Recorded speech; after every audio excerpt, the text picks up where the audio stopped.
तो जो next case है वो भी बिल्कुल ऐसा लगेगा कि कोई फिल्मी स्टोरी है, बिल्कुल यकीन करने लायक नहीं है एंड लाइक बिल्कुल ट्विस्ट एंड टर्न्स है। सो ये केरला का केस है। सो इसमें क्या होता है कि रबर प्लांटेशंस रहते हैं, वहाँ पे एक बच्चे की रोने की आवाज़ आती है सडनली। सो उस रबर प्लांटेशन के घर के सामने ही ना एक घर होता है जो कि कारपेंटर का होता है। सो उसको बच्चे की रोने की आवाज़ सुनने को मिलती है, वो जाता है बैकयार्ड पे और उसको एक बिल्कुल न्यू बॉर्न देखने को मिलता है कि बिल्कुल देख के लग रहा है कि अभी 3-4 घंटे पहले ही वो बच्चा पैदा हुआ है और जो अम्बिलिकल कॉर्ड है वो भी काटी नहीं गई है विद दैट। तो वो बच्चा उस हालत में मिलता है। वो अपने दामाद को, जो उसका दामाद होता है, वो उसको कॉल करता है नेम्ड विष्णु।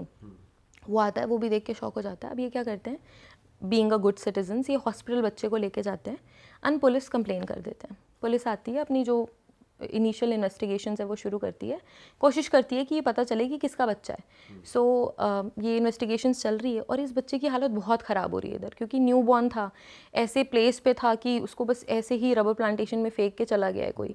सो बहुत स्ट्रगल करता है, सांस लेने की कोशिश करता है, but because of that stress उसके हार्ट पे स्ट्रेस आता है एंड अनफॉर्चुनेटली उसकी डेथ हो जाती है। सो अब ये जो अबैंडन बेबी का केस है वो मर्डर केस में कन्वर्ट हो गया है। सो अब जो पुलिस वाले हैं वो भी इतना हर्टफुल फील करते हैं कि इतने छोटे बच्चे न्यूबॉर्न के साथ कोई ऐसे कैसे कर सकता है। तो वो जो इन्वेस्टिगेट कर रहे होते हैं, जो एसीपी होते हैं, वो ये ठान लेते हैं कि बाय हुक और बाय क्रुक मैं इसके बायोलॉजिकल पेरेंट्स को खोज के रहूँगा, चाहे कुछ भी मुझे करना पड़े। अब वो क्या करता है कि इन्वेस्टिगेशंस चल रही हैं। अब ये जो जिस फैमिली को ये बच्चा मिला है वो भी बहुत बुरा फील कर रहे होते हैं। तो इस फैमिली में वो कारपेंटर, उसका दामाद और उसकी बेटी जिसका नाम है रेशमा। सो वो भी सबसे बोलते रहते हैं कि जो भी इसके रियल पेरेंट्स है प्लीज़ सामने आ जाओ, बच्चे को क्लेम करो, ऐसे मत करो। तो उन्होंने भी बहुत इनपुट्स दिए, मीडिया से बात करते हैं, सबसे रिक्वेस्ट करते हैं। तो पुलिस को ये था कि ये फैमिली बड़ी अच्छी है, ये भी कोशिश कर रहे हैं कि भाई मिल जाए इनके पेरेंट्स, एंड फिर भी कोई लीड्स नहीं, कोई कुछ नहीं।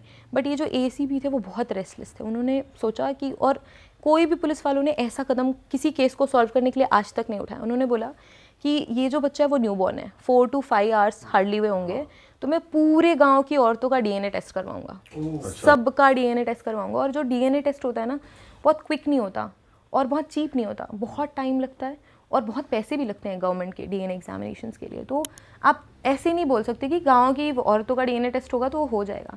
उन्होंने कोर्ट के ऑर्डर लिए, कोर्ट से ऑर्डर लिया कि भाई पूरे गांव की औरतों का मैं डीएनए टेस्ट करूंगा।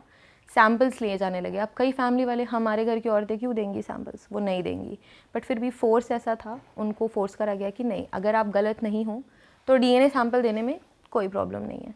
सो सबका डीएनए सैंपल वो लेते हैं।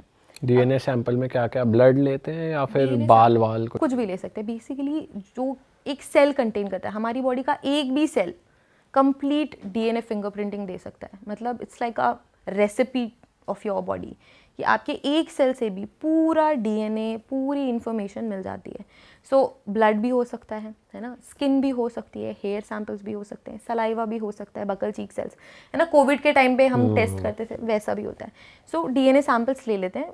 नॉर्मल कॉजेज़ में ये ब्लड होता है यूजुअली, ब्लड बहुत चीप वे है और इजी वे है सैंपल लेने का। तो पूरे गांव की औरतों का सैंपल ले लिया। अब ये केस में फिर भी कोई लीड्स नहीं है, समझ नहीं आ रहा। पुलिस वालों को लग रहा था कि 2 मेजर रीज़न हो सकते हैं इस बच्चे को ऐसे अबैंडन करने के।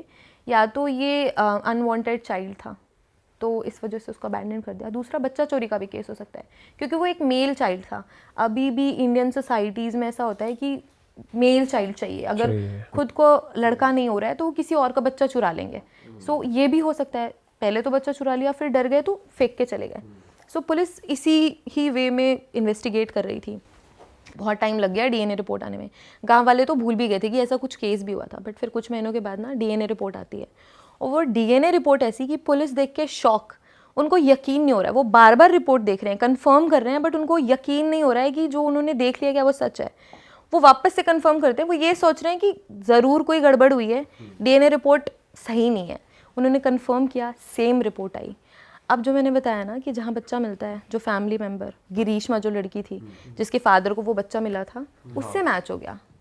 अब पुलिस पागल हो रही है कि ऐसा कैसे हो सकता है। वो फैमिली इतनी अच्छी, उन्होंने सपोर्ट करा, वो लड़की लोगों को कन्विंस करी है कि रियल पेरेंट्स आ जाओ, बच्चे को क्लेम करो। अब डीएनए रिपोर्ट हाथ में थी, वो उस रेशमा को अरेस्ट करने के लिए जाते हैं। अब उसको अरेस्ट करने गए, परिवार वाले गुस्सा कर रहे हैं कि आप हमारी बेटी को अरेस्ट कैसे कर सकते हो, वो तो कभी प्रेग्नेंट ही नहीं थी। अच्छा, उसकी एक बेटी ऑलरेडी थी, बट उसकी कोई रीसेंट प्रेगनेंसी उनको नहीं पता थी। तो उसकी माँ भी लड़ने लग गई पुलिस से कि मेरी बेटी तो कभी प्रेग्नेंट ही नहीं थी, इसका बच्चा कैसे हो सकता है, आप हमें मैच कैसे हुआ, डीएनए कैसे मैच हो गया, ये तो प्रेग्नेंट ही नहीं थी, तो बेबी कोई हालत में उसका नहीं हो सकता वो बच्चा। बट फिर भी डीएनए मैच हो गया तो पुलिस ने अरेस्ट कर लिया रेशमा को। अब वो पुलिस स्टेशन गई, वो मना ही करती रही कि नहीं मेरा बेबी नहीं है, मैंने नहीं करा, मेरा कोई लेना देना नहीं है। अब पूरी फैमिली भी शॉक, किसी को कुछ नहीं समझ आ रहा। बट फिर जब डीएनए रिपोर्ट वो देखती है ना तो उसको लगता है कि अब मुझे कन्फेस करना ही पड़ेगा। और येस, उसका ही वो बेबी था, उसका डीएनए बिल्कुल प्रॉपर करेक्टली मैच हुआ था। एंड अब पुलिस वालों के सामने एक क्वेश्चन था कि क्यों किया तुमने, क्या ये किसी और का बच्चा था, तुम्हारे हस्बैंड का नहीं होगा? तो नहीं, मेरे हस्बैंड का ही बच्चा है। अब पुलिस और कंफ्यूज कि भाई जब लेजिटिमेट चाइल्ड है तो ये स्टेप क्यों करा तुमने, ये क्यों स्टेप लिया, मतलब कैसे कोई मदर ऐसा कर सकती है कि अपने न्यू बॉर्न को इस तरीके से अबैंडन कर दे। तो उसने फिर एक स्टोरी बताई, उसने बोला कि उसका एक लवर है कॉल्ड दीपक। सो वो उससे जब उसको बताती है कि मैं प्रेग्नेंट हूँ एंड वो मेरे हस्बैंड का बच्चा है, तो वो बोलता है कि तुम्हारी बेटी को तो मैं एक्सेप्ट कर लूँगा बट और बेबीज़ मैं एक्सेप्ट नहीं करूँगा, you have to get rid of this. So वो और स्टेप कुछ नहीं लेती, वो डिसाइड करती है कि पूरी फैमिली से वो छुपाएगी कि वो प्रेग्नेंट है। और सबसे बड़ा क्वेश्चन ये कि कोई ऐसे कैसे छुपा सकता है 9 मंथ्स, राइट, कि 9 मंथ्स कैसे कर सकते हो। फिर उसने डिटेल से पुलिस वालों को बताया कि वो अपने टमी को टक करती थी, बहुत सारे कपड़े बांधती थी ताकि पता न लगे कि वो प्रेग्नेंट है, टमी टकर बेल्ट पहनती थी और बहुत लूज़ क्लोथ्स पहनती थी और हमेशा बोलती थी कि मेरी तबीयत ख़राब है, ये है वो है। बट उनको कोई आइडिया नहीं था कि वो प्रेग्नेंट है। एक रैंडम डे में 2021 का केस है, और एक रैंडम डे उसको लेबर पेन शुरू होता है। तो वो सबसे छुप के घर में अपने बैकयार्ड में, गांव के घर कैसे होते हैं, घर होता है पीछे बैकयार्ड है, तो वो जाती है और एट टाइम्स घर से अलग होते हैं वॉशरूम्स, तो वो बाहर अपने घर के बाहर वॉशरूम में जाके डिलीवरी उसकी होती है, वो बच्चे को एज इट इज़ वहाँ पे फेंक के घर वापस आ जाती है और ना नॉर्मल बिहेव करती है जैसे कुछ हुआ ही नहीं है, कि एवरीथिंग इज़ नॉर्मल, अपना नॉर्मल ब्रेकफास्ट कर रही है, अपनी बेटी से बात कर रही है, अपने हस्बैंड से बात कर रही है एंड कुछ हुआ ही नहीं है। फिर तभी उसके फादर ने, जो लड़की, अच्छा जो उसका हस्बैंड था, कोविड में बहुत बुरा उसके साथ होता है। पहले वो यूएस में रहता था, वहाँ जॉब करता था, बट बाद में कोविड की वजह से जॉब उसकी चली जाती है एंड फिर वो घर आ जाता है, उसका घर बिक जाता है, सो वो अपने इन लॉज के पास आके रहने लग जाता है। तो फिर उसके फादर इन लॉ को बेसिकली वो बच्चा मिला था। सो ये सारी चीज़ें बताती है। अब पुलिस के सामने पिक्चर क्लियर थी कि इसका जो लवर है उसने इसको मोटिवेट करा कि तुम अपने बच्चे को मार दो। अब पुलिस उसका पता पूछे, अब वो बोली मैं नहीं जानती वो कहाँ रहता है। अब पुलिस ये सोच रही है कि भाई तुम्हारा लवर है, तुम उससे कांटेक्ट कर रहे हो, तुम अपनी डिटेल शेयर कर रहे हो, तुमको कैसे नहीं पता वो कहाँ रहता है। तो उसने बोला कि वो उससे सिर्फ ऑनलाइन बात करती है, थ्रू फेसबुक। यस, ऑनलाइन बात करती है, यस, लाइक फेसबुक में सिर्फ चैट करती है, नो कॉल्स, नथिंग।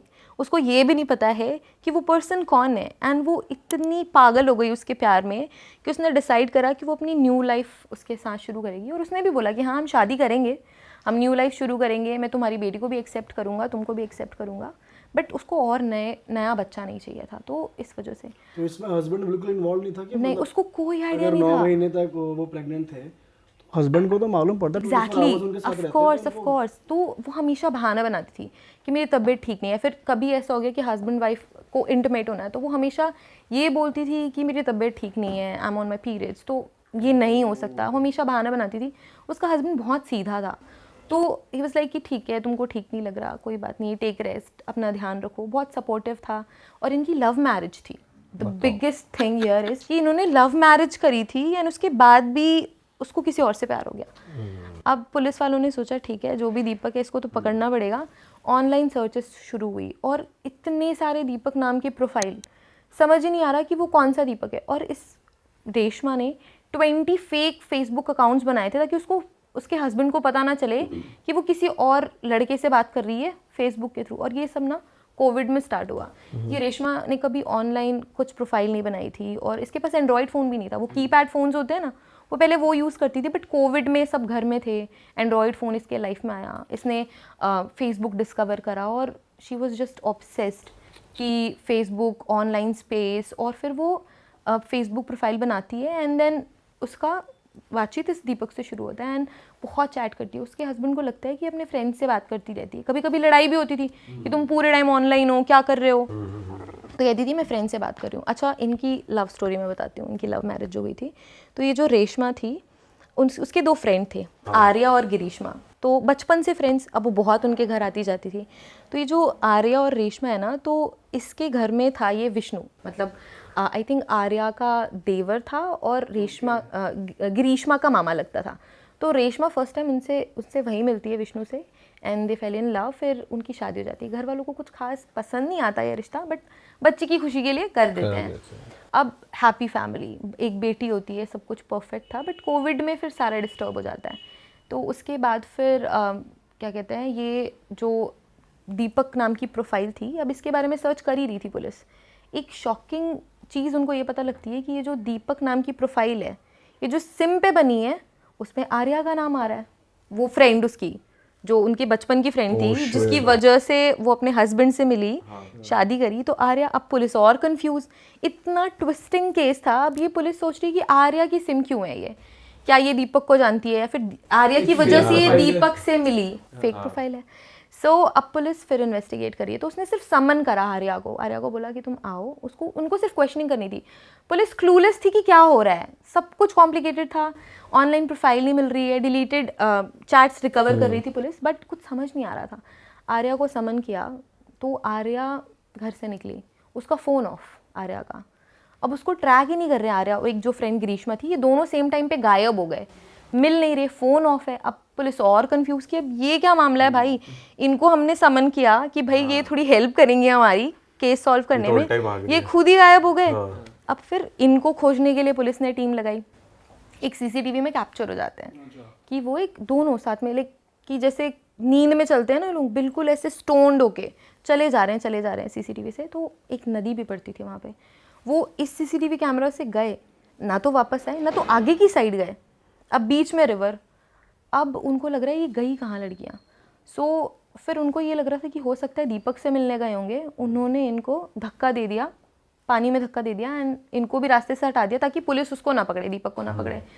अब फिर 2 दिन तक पानी में सर्च हुआ एंड दोनों की डेड बॉडीज पानी से निकली। ये आर्या और ग्रीष्मा की बॉडी पानी से निकलती है।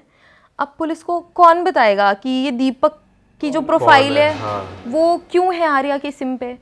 अब इसके बाद फिर फर्दर इन्वेस्टिगेशन हुई। ये जो आर्या थी, इसके घर पे एक सुसाइड नोट मिलता है। अब वो सुसाइड नोट में ये लिखा था कि मैं सुसाइड नहीं करना चाहती थी, मैं अपनी फैमिली के साथ रहना चाहती थी, मैं अपने बच्चों के साथ जीना चाहती थी, अपने हस्बैंड के साथ जीना चाहती थी, लेकिन मैं एक बच्चे का मर्डर अपने सर पे नहीं ले सकती और मैं इसके साथ जी नहीं सकती। मुझे ये नहीं पता कि रेशमा कितनी धोखेबाज है, मैंने सिर्फ उसकी हेल्प करनी चाहिए, मैंने उसको सही रास्ते में लाना चाहा, बट मैं ये नहीं कर पाई एंड इस वजह से वो सुसाइड कर रही है। फिर ये पता चला कि ये जो आर्या और ग्रीष्मा थे, इन्होंने फेक प्रोफाइल बनाई थी दीपक के नाम की as a prank. It was just a prank कि उन्होंने फेक आईडी बना के उसको फ्रेंड रिक्वेस्ट भेजी, मीठी मीठी बातें करी, बट वो उसको रियल मान रही थी रेशमा। उसको लगा कि यही मेरा वो लवर है जो कि मुझे इतना प्यार कर रहा है, जो मुझसे ऐसे बातें कर रहा है, एंड उसको लगा कि मैं अपनी नई लाइफ इसके साथ ही स्टार्ट करूंगी। अच्छा, ये कैसा प्यार है जो ऑनलाइन चल रहा है? टेक्सटिंग भी हुई है, क्योंकि फोन पे बात तो करी नहीं होगी, वरना मालूम पड़ जाएगा। फोन में बात नहीं करी, कभी नहीं मिली, बट वो इतना साइकोलॉजिकल उसके स्पेल में थी, पता नहीं उन्होंने कैसे बातें करी, कैसे उसको बातों में बहलाया फुसलाया कि उसने रियल मान लिया। और फिर उनको भी नहीं पता था कि वो प्रेग्नेंट है। उनको भी ये लग रहा था कि इसको शायद पता लग गया है, हम पे शक हो गया है कि ये फेक आईडी, इस वजह से ये हमारी फेकनेस जानने के लिए बहाना बना रही है कि दैट शी इज प्रेग्नेंट, क्योंकि उसको देख के नहीं पता लग रहा था कि वो प्रेग्नेंट है। घर में किसी को नहीं पता था, क्योंकि वो तो अब रिलेटिव ही हो गए ना, शादी हो गई तो। सो उनको कुछ नहीं पता था। उनको लगा कि ये हमें पकड़ना चाह रही है, बट हम इसको मजा चखाएंगे। उनको लगा she is also playing around, वो भी कुछ ना कुछ प्रैंक प्रूव भी कर रही है उल्टा। हाँ, सो उनको लगा कि प्रैंक है, उन्होंने ऐसे ही बोल दिया कि इसको दिमाग ठिकाने आ जाएगा, हम बोलेंगे कि बच्चे को मार दो। क्योंकि उनको ऐसा था कि वो प्रेग्नेंट नहीं है, और अगर प्रेग्नेंट है भी तो वो अपने बच्चे को मार नहीं सकती ना, कोई भी माँ नहीं मार सकती ऑफ कोर्स। सो उनको यही लगा, एंड उनको लगा कि ऐसा कुछ नहीं है। बट जब ये बेबी डिस्कवर हुआ और जब ये पता लगा कि डीएनए मैच हो गया है रेशमा से, तब वो पैनिक हो गए। तब वो बिल्कुल पागल हो रहे थे कि अब पुलिस उनको पकड़ेगी, उनको ये पता लगेगा कि उन्होंने प्रैंक शुरू करा। एक्चुअली उन्होंने प्रैंक से शुरू करा था, बट उनको रेशमा पे गुस्सा आने लग गया था कि ये ऐसे कैसे ऑनलाइन अफेयर कर रही है, अपने हस्बैंड को धोखा दे रही है। और हस्बैंड भी जानने वाला ही था उनका। ऑफ कोर्स, इतना लविंग हस्बैंड जो उसके इतना केयर कर रहा है, उसको सपोर्ट कर रहा है।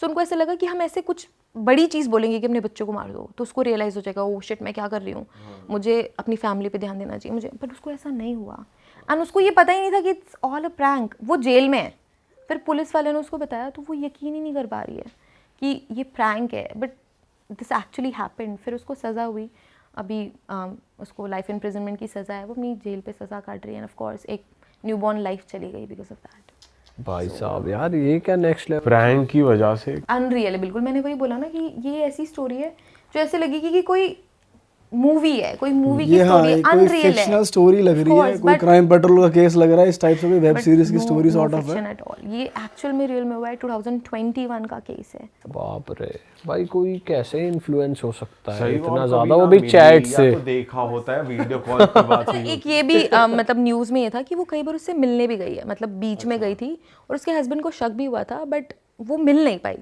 वो लड़का मतलब फेक प्रोफाइल, वो बहाना बना देता था, उसको ऐसे कन्विंस कर रहा था कि दैट वो सच में एग्जिस्ट करता है। बहुत तगड़ी गुट्टे भी लाई है, क्या बातें करी हैं जो प्यार में पड़ गई। इन दोनों को तो सारी क्वालिटी पता होंगी, वही बता दी होंगी, और वो सोच रहा होगा अरे वो सोच रहे हो यार इसे तो सब पता है। हाँ, जो वो अपने हस्बैंड की कंप्लेन करती होगी वो सारी कमियां पूरी कर। उसको ऐसा लग रहा होगा कि शिट मैंने तो पहले शादी कर ली, मुझे तो मेरा रियल लवर अभी मिला है। सही में यार। लाइक बट स्टिल बहुत हार्ट ब्रेकिंग केस है बिकॉज ऑफ दैट बेबी।